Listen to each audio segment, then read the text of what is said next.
माता पिता की तुलना पैसा, ये कैसा रिश्ता। रामपुर नाम का एक गांव था। गांव में विजय नाम का एक लड़का रहता था। उसका जन्म एक गरीब परिवार में हुआ था। विजय के घर के हालात बिल्कुल भी अच्छे नहीं थे। उसके पिता गांव में छोटा मोटा काम किया करते थे और माँ गांव में लोगों के घर बर्तन मांजने जाती थी। विजय अपने माता पिता से बहुत नफरत करता था क्योंकि उसके माता पिता उसकी एक भी ख्वाहिश पूरी नहीं करते थे। इसलिए विजय गुस्से में अपने माता पिता से हमेशा एक ही बात कहता कि वो एक दिन ये घर छोड़कर चला जाएगा और फिर कभी भी वापस नहीं आएगा। विजय के माता पिता को भी बहुत दुख होता था कि वो लोग विजय की इच्छा पूरी नहीं कर पाते थे, पर वो लोग भी क्या करते। उनके पास जितने भी पैसे बचते वो घर चलाने में ही निकल जाते थे। विजय पढ़ाई में बहुत अच्छा था। अगर वो एक बार कोई भी पुस्तक पढ़ लेता फिर वो पुस्तक दोबारा पढ़ने की ज़रूरत नहीं रहती थी। लेकिन विजय की स्कूल की फ़ीस भरने के लिए भी उसके माता पिता के पास पैसे नहीं होते थे। इसलिए कभी कभी उसकी माँ घर पर ही उसे खुद पढ़ाया करती थी। विजय को पढ़ना लिखना बहुत जल्दी आ गया था। गांव में विजय का एक बहुत अच्छा दोस्त भी था। उसका नाम अरुण था। अरुण विजय से कक्षा और उम्र में 1 साल बड़ा था। अरुण को यह बात पता थी कि विजय के घर के हालात बिल्कुल भी अच्छे नहीं हैं। इसलिए विजय स्कूल में पढ़ने के लिए नहीं आ सकता। अरुण विजय की मदद करना चाहता था, इसलिए स्कूल का जैसे ही 1 साल खत्म होता था, अरुण अपनी सारी किताब विजय को दे देता था। विजय का दिमाग इतना तेज था कि वो एक बार में काफ़ी किताब पढ़ लेता था। विजय ने इसी प्रकार अपने स्कूल की पढ़ाई भी पूरी कर ली थी। अरुण गांव में ही स्कूल की पढ़ाई खत्म होने के बाद अपने पिताजी के व्यवसाय में जुड़ गया, पर विजय के पिता का तो कोई भी व्यवसाय नहीं था और विजय अब और भी पढ़ाई करने के लिए शहर जाना चाहता था। एक दिन विजय ने अपने माता पिता से कहा कि वो पढ़ाई करने के लिए शहर जाना चाहता है।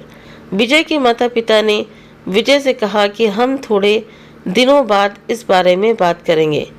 विजय के माता पिता इस सोच में पड़ गए कि विजय को शहर में पढ़ाई करने के लिए जाने देना चाहिए या नहीं, और अगर हम विजय को शहर जाने भी दें तो उसके वहाँ रहने का खर्चा, खाने पीने का खर्चा और पढ़ाई का खर्चा, इतने सारे पैसों का इंतज़ाम हम कैसे करेंगे।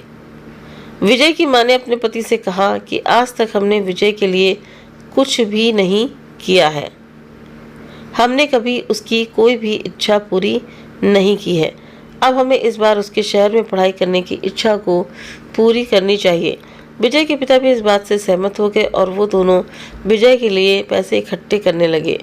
उनसे जितने भी पैसे इकट्ठे हुए वो सारे पैसे उन्होंने विजय को दे दिए।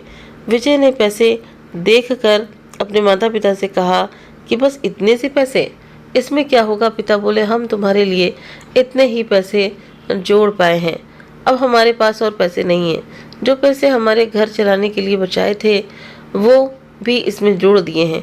ज़्यादा पैसे न मिलने के कारण विजय गुस्सा हो गया और उसी वक्त घर छोड़कर शहर जाने के लिए निकल पड़ा। विजय का इस प्रकार घर छोड़ने का सदमा विजय की मां बर्दाश्त नहीं कर पाई और थोड़े समय में उनका देहांत हो गया।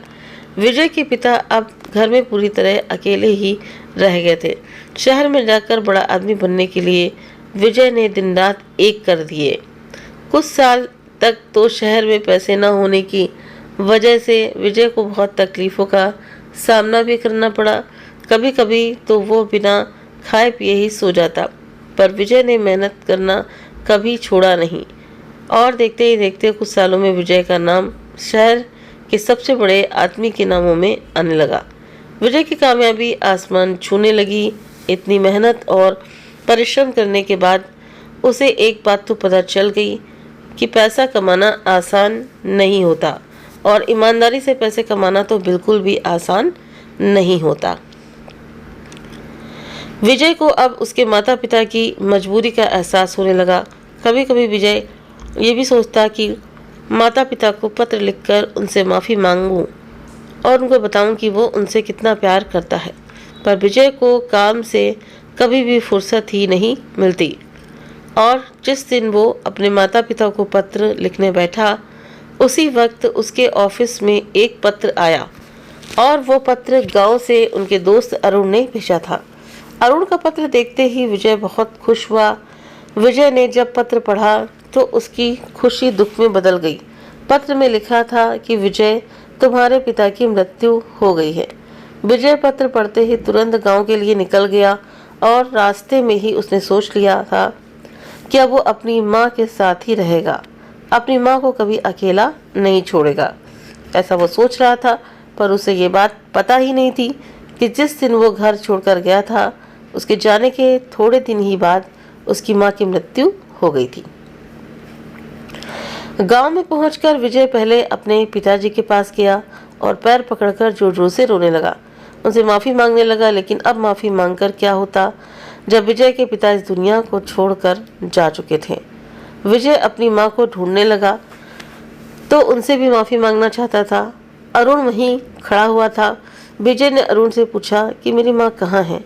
अरुण बोला, तुम जिस दिन घर छोड़कर शहर चले गए थे, उसके थोड़े दिन बाद ही तुम्हारी माँ की मृत्यु हो गई थी। विजय और जोर जोर से चीखने और रोने लगा और कहने लगा कि मैं कितना बदनसीब हूँ, मुझे मेरी माँ का अंतिम संस्कार करने का भी मौका नहीं मिला। मैं कभी भी एक अच्छा बेटा नहीं बन पाया। अरुण विजय को संभालने लगा और विजय से कहने लगा कि तुम्हें अपनी गलती का एहसास हो गया है। इसका मतलब तुम्हें तुम्हारे माता पिता की माफ़ी भी मिल गई है। अरुण ने विजय से कहा कि अब बहुत समय हो गया है, तुम्हें अब अपने पिता का अंतिम संस्कार करना पड़ेगा। जब विजय अंतिम संस्कार करके घर आया तो उसने घर में देखा कि उसकी सारी बचपन की चीज़ें बहुत संभाल कर रखी हुई थी। घर में विजय को अपने बचपन की सारी पुरानी बातें याद आने लगीं। घर में विजय अपने बचपन से जुड़ी सारी चीज़ों को नम आंखों से देखने लगा। वहाँ पास में एक अलमारी भी थी। अलमारी में विजय को एक पत्र मिला। वो पत्र उसके पिता ने लिखा था। पत्र में लिखा था, विजय, तुम हमेशा के लिए यहाँ से जाने की बात किया करते थे, पर हम तो हमेशा तुम्हें देखकर ही जिया करते थे। तुम्हारे जाने के कुछ दिन बाद ही तुम्हारी माँ ने भी मेरा साथ छोड़ दिया। अब मेरा यहाँ कोई नहीं है। तुम्हारी बचपन की चीज़ों को देखकर मैं जी रहा हूँ। तुम्हें और तुम्हारी बचपन से जुड़ी इन चीज़ों को देखकर ही मुझे मेरे जीने की वजह दिखाई देती थी, वरना मैं तो उसी दिन ही मर गया होता जिस दिन तुम हमेशा के लिए इस घर को छोड़कर चले गए थे। पत्र में आगे लिखा था कि बेटा, हमने तुम्हारी कभी भी कोई इच्छा पूरी नहीं की, हो सके तो हमें माफ़ कर देना। इतना पढ़ते ही विजय की आंखों में आंसू आ गए। तो दोस्तों, माता पिता उनसे जितना भी हो सकता है वो अपने बच्चों के लिए सब कुछ करते हैं और करते ही हैं। माता पिता के प्यार को कभी भी पैसों के साथ तुलना मत करना, और अगर आपसे भी कभी कोई गलती हुई है तो तुरंत आज ही अपने माता पिता से माफ़ी मांग लीजिए, क्योंकि अगर एक बार समय चला गया तो ना कभी अपने माता पिता से माफ़ी मांगने का आपको मौका मिलेगा और ना ही माता पिता कभी वापस आएंगे। तो माता पिता का प्यार अनमोल है, इसे सजो कर रखिए। तो उम्मीद करते हैं कि आपको एक कहानी ज़रूर पसंद आई होगी और एक कहानी कुछ ना कुछ हम सभी को कुछ ना कुछ ज़रूर सीखते जाती होगी। वीडियो पसंद आया तो वीडियो को लाइक शेयर सब्सक्राइब करना ना भूलें। आप अपने कमेंट करके भी ज़रूर से ज़रूर बताएं। Thank you.